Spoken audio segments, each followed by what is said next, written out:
Muito boa noite a você que se junta a nós nesse momento, nesse sábado à noite, para mais um estudo de um capítulo da obra Os Mensageiros.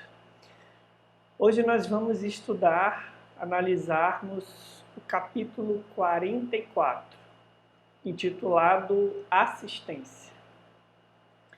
Esse capítulo vai nos trazer algumas reflexões muito importantes sobre o que é solicitado da criatura que se coloca à disposição para realizar qualquer serviço que signifique algum bem.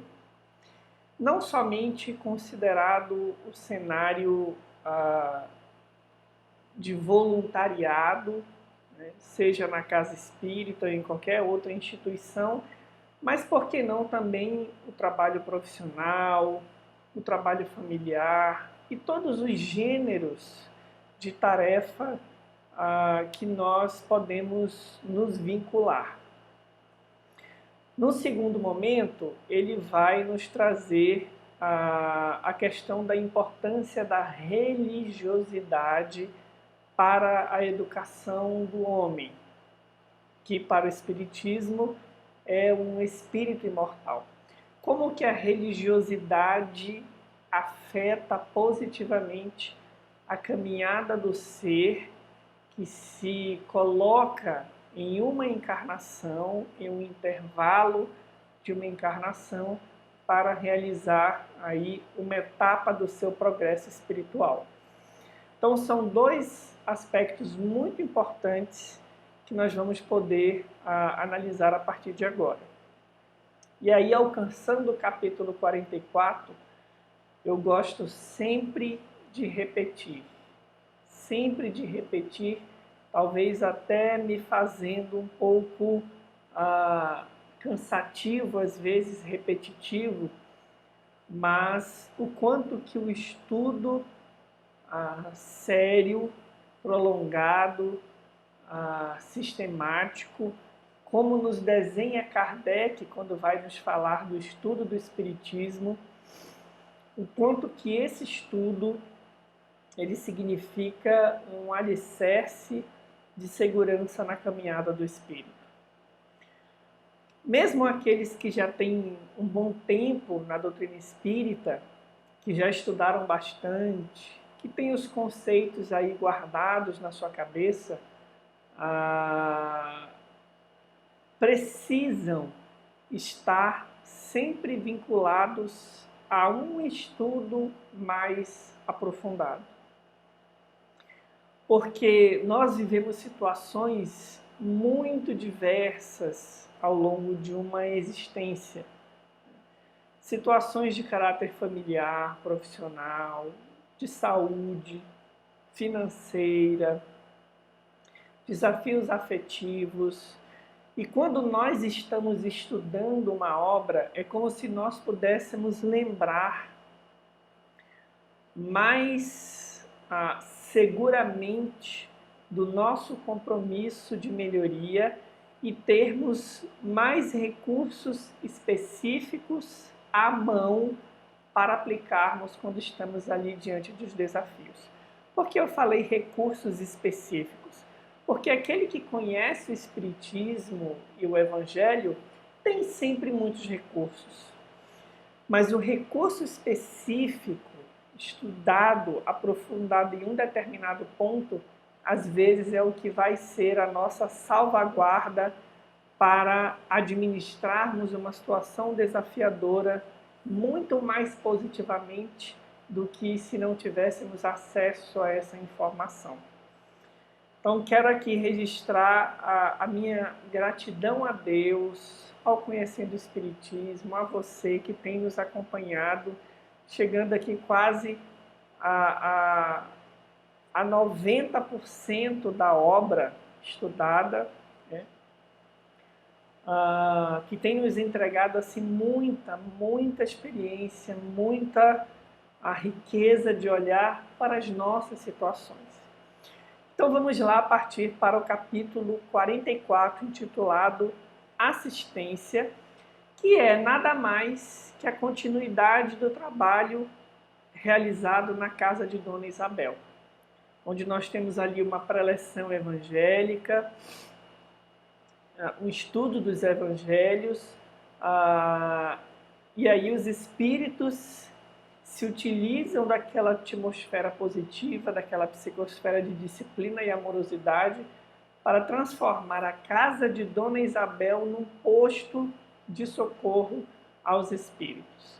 E aí o capítulo 44, Assistência, vai mostrar um pouquinho dos desdobramentos dessa atividade.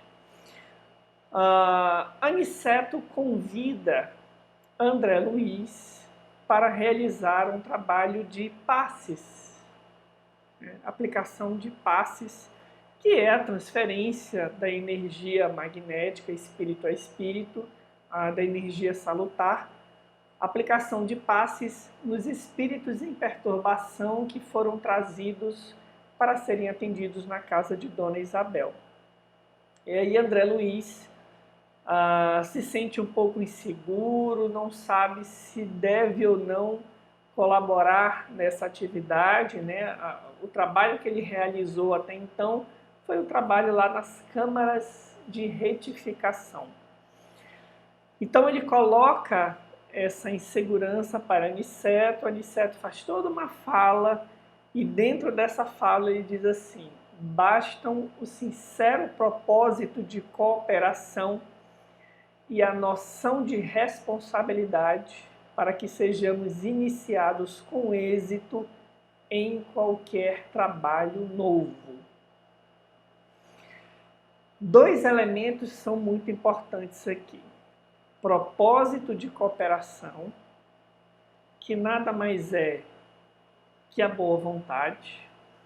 Irmos para um trabalho como alguém que realmente se doa, como alguém que não faz exigências, mas como alguém que se coloca como boa vontade, enquanto boa vontade, com boa vontade para a realização de qualquer tarefa necessária. Esse é o primeiro pilar. E o segundo, noção de responsabilidade. Por que noção de responsabilidade? É claro que só a boa vontade não basta. Se nós tivermos alguém que gostaria, por exemplo, de exercer uma profissão que tem um apreço, uma afinidade inicial com essa profissão, esse querer e essa afinidade não bastam. É preciso que se angarie um conjunto de conhecimentos para que você possa dominar aquele ofício, aquela tarefa. E isso é um desdobramento da noção de responsabilidade. Então, André Luiz desenvolveu a boa vontade, ainda lá em nosso lar, o propósito de cooperação. Né? Lembremos que nos primeiros movimentos de auxílio, ele achava que ia atuar como médico da terra. E aí, descobrindo que não era possível, dirigiu-se àquela entrevista com o ministro, junto com aquela senhora, né, que tudo para ela era muito cansativo, nenhuma tarefa era boa o suficiente, e ali André Luiz despertou, ouvindo a entrevista do ministro com a senhora, despertou para o fato de que se ele quisesse colaborar, ele teria que se colocar de muito boa vontade. Então, começou a realizar uma série de tarefas e vem até então estudando e recebendo mais recursos, que é a noção de responsabilidade, para que possa colaborar nessas atividades. Então, André Luiz vai atender especificamente uma senhora. Né? E aí, aquela senhora havia desencarnado de um tracoma. E aí, André Luiz vai narrar, então, a postura dele diante daquele atendimento. Aqui também vale a gente lembrar lá de nosso lar. Porque no começo das atuações de André Luiz nas câmaras de retificação, ele é também orientado a não mergulhar em curiosidades dos pacientes atendidos, a não ficar fazendo investigações dos detalhes das histórias, né? Ouvir, mas como quem cuida, como quem se interessa verdadeiramente pela outra alma. E aqui a gente vai ver uma manifestação muito positiva desse aprendizado, porque ele diz assim: somente mais tarde lembrei que, naquele instante, olvidara, esquecera a curiosidade doentia. Não pensei na impressão deixada pelo tracoma naquele organismo espiritual, que poderia ser uma curiosidade, né, do aspecto inquiridor científico dele. Nem me preocupei com a expressão propriamente científica do fenômeno, vendo apenas à minha frente uma irmã sofredora e necessitada. E à medida que me dispunha a observar a prática do amor fraternal, uma claridade diferente começou a iluminar e aquecer minha fronte. Isso aqui durante a aplicação de passes na senhora. Então, a senhora vai ficar boa do problema de visão, ela volta a enxergar, faz todo um alvoroço em torno do fato. André Luiz narra que se emociona profundamente, lembrando a posição das suas imperfeições diante das possibilidades de atendimento que lhe foram dadas pela misericórdia de Deus. Mas como ele fica fixo naquela comoção do momento, né, Aniceto vai então a fazer um contraponto a isso, dizendo assim: André, a excessiva contemplação dos resultados pode prejudicar o trabalhador. Em ocasiões como esta, a vaidade costuma acordar dentro de nós, fazendo-nos esquecer o Senhor. Não ouvides que todo o bem procede dele, que é a luz de nossos corações. Somos seus instrumentos nas tarefas de amor. O servo fiel não é aquele que se inquieta pelos resultados, nem o que permanece elevado na contemplação deles, mas justamente o que cumpre a vontade divina do Senhor e passa adiante. E aí eu destaco aqui 2 pontos da mesma forma. Primeiro, a postura ideal daquele que serve ao bem, daquele que serve a Jesus como um espírito engajado na melhoria de si e na colaboração para a melhoria da sua comunidade, do planeta como um todo. Primeiro, a gente não pode se inquietar pelos resultados. Vejam que mais à frente ele diz assim: é aquele que cumpre a vontade divina do Senhor, esse elemento vinculado ao servo, né, como um contraponto ao servo que se inquieta pelos resultados, e passa adiante como contraponto ao servo que permanece na contemplação dos resultados. Então, se nós temos nessa estrutura de argumentação o contraponto entre inquietar-se pelos resultados e cumprir a vontade divina do Senhor, isso nos dá uma pista de entender que aquele que se inquieta pelos resultados, na verdade, está querendo colocar muito de si na tarefa. Aquele que se inquieta pelos resultados quer ter um pleno domínio de tudo, inclusive do que acontece a partir do que ele faz. Isso pode caracterizar uma expressão egoísta, vaidosa, orgulhosa, porque não é porque nós estamos na atividade que nós vamos determinar o que vai acontecer com o bem que nós estamos exercitando. Não é porque nós estamos servindo aos outros que nós temos que determinar o aproveitamento que eles fazem disso. Então, não se inquietar pelos resultados significa cumprir a vontade divina do Senhor. Cumprir a vontade de Deus significa dizer que Deus também auxilia e respeita o tempo dos seus filhos. Cumprir a vontade divina do Senhor não quer dizer que os resultados pertencem ao Senhor enquanto determinação de vontade, porque Deus não violenta o livre-arbítrio. Cumprir a vontade do Senhor no auxílio significa dizer que a vontade de Deus é que nós tenhamos o nosso tempo também respeitado. É óbvio que algumas vezes o Criador vai fazer intervenções para que não nos prejudiquemos mais profundamente. Mas o nosso livre-arbítrio continua um requisito determinante. Então, o servo não pode inquietar-se pelos resultados, ele precisa cumprir a vontade do Senhor, mas ele também não pode se deter na contemplação dos resultados, ele tem que passar adiante. Porque deter-se na contemplação dos resultados também é um movimento de egoísmo, de orgulho, de vaidade, como disse Aniceto.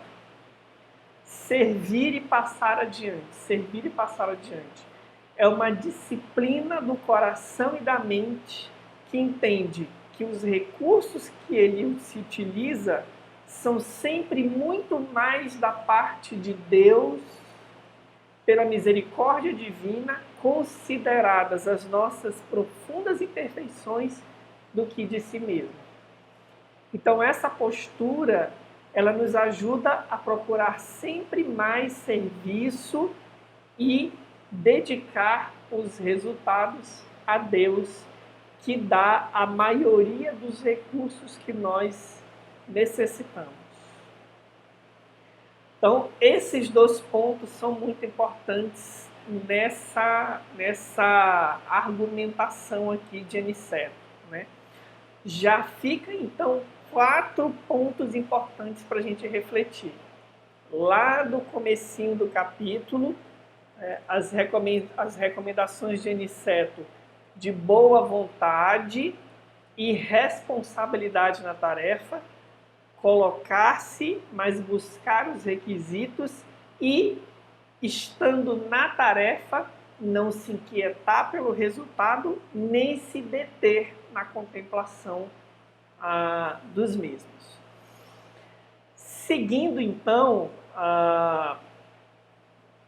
André Luiz faz todo um conjunto de atendimentos, né, a vários outros espíritos, e aí nem todos eles vão alcançar o mesmo nível de receptividade, de melhoria que essa senhora. Então ele faz uma argumentação, e aí Aniceto diz assim: as atividades de assistência se processam conforme observam aqui. Alguns se sentem curados, outros acusam melhoras e a maioria parece continuar impermeável ao serviço de auxílio. Vejam, alguns se sentem curados, outros acusam melhoras, mas a maioria permanece impermeável ao serviço de auxílio. O que nos deve interessar, todavia, é a semeadura do bem. A germinação, o desenvolvimento, a flor e o fruto pertencem ao Senhor. Sintetizando, então, tudo que a gente falou nesse primeiro ponto, né? Que na nossa introdução a gente falou que um dos pontos importantes desse capítulo era esses requisitos para aquele que quer colaborar na vinha do Senhor, usando aqui a expressão da parábola, né? Então, se a maioria tem o seu tempo respeitado e escolhe permanecer impermeável ao auxílio, o trabalhador vai continuar semeando, porque assim talvez tenha sido ou ainda seja conosco diante dos cooperadores que se dedicam a nós. Se hoje a gente apresenta um nível de despertamento maior, não podemos considerar que talvez ainda tenhamos aspectos de muita cegueira nas nossas atitudes. Mas os benfeitores não desistem de nós, e esse é todo o segredo da cadeia da criação. Nós nos dedicamos e respeitamos o tempo do outro, assim como alguém acima de nós se dedica e respeita o nosso tempo. Porque no amor não há violência, há doação. Então, terminando já do meio para o fim do capítulo, André Luiz vai trazer um segundo ponto, que é o ponto com o qual a gente vai então fechar esse estudo de hoje. Vicente, que se mostrava fortemente impressionado com toda essa realidade que Aniceto está explicando, observou: o número de entidades perturbadas espanta. Vemo-las em diversos graus de desequilíbrio, desde nosso lar até a crosta. Então vejam, eles vieram de nosso lar, passaram pelo posto de socorro e estão agora na Terra. E o número de entidades perturbadas é espantoso. E aí então Aniceto sorri e fala em tom grave: devemos esmagadora percentagem desses padecimentos à falta de educação religiosa. Não me refiro, porém, àquela que vem do sacerdócio ou que parte da boca de uma criatura para os ouvidos de outro. Refiro-me à educação religiosa íntima e profunda que o homem nega sistematicamente a si mesmo. Vejam, religião, na etimologia da palavra, significa esse retorno, religare. Esse reencontro com as leis de Deus numa visão, numa interpretação já espírita. O nosso destino enquanto espíritos é essa busca de retornarmos para a vivência plena das leis de Deus.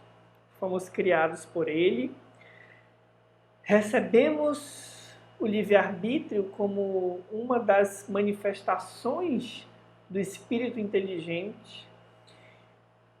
Podemos até mesmo negar a existência de Deus para depois de nos aventurarmos nos excessos da nossa vontade, descobrirmos que Ele é a resposta para tudo quanto buscamos dentro do que chamamos de felicidade. Então, esse retorno para Deus é o que ele chama de educação religiosa. Claro que todas as religiões podem fazer isso. Deus não se utilizaria de uma linguagem apenas. A questão é que muitas delas permanecem nessa educação religiosa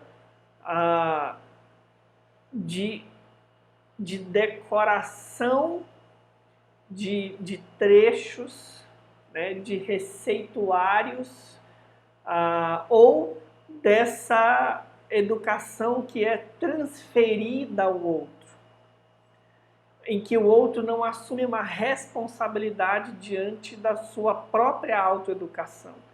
E aqui, admirando e respeitando todas as religiões, nós não podemos deixar de destacar o quanto o Espiritismo nos entrega um senso de educação religiosa muito, muito profundo. Primeiro porque ele resolve esse problema do mal e do livre-arbítrio filosoficamente. Segundo porque cientificamente ele nos comprova a imortalidade da alma e as múltiplas reencarnações, o que convoca a criatura para uma movimentação interior que parte de si mesmo, muito, muito sólida e profunda quando o Espiritismo é bem entendido.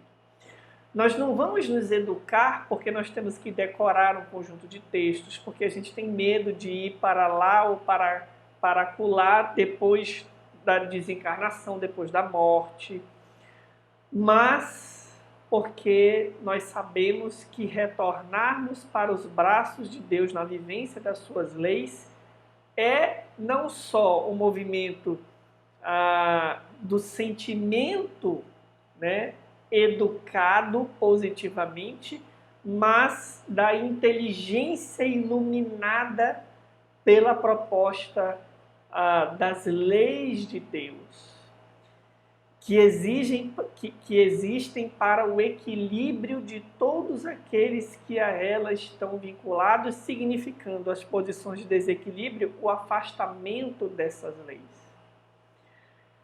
Então, nós não podemos considerar com muito espanto essa informação. Imaginemos quantos espíritos desencarnam diariamente sem a menor movimentação de educação religiosa.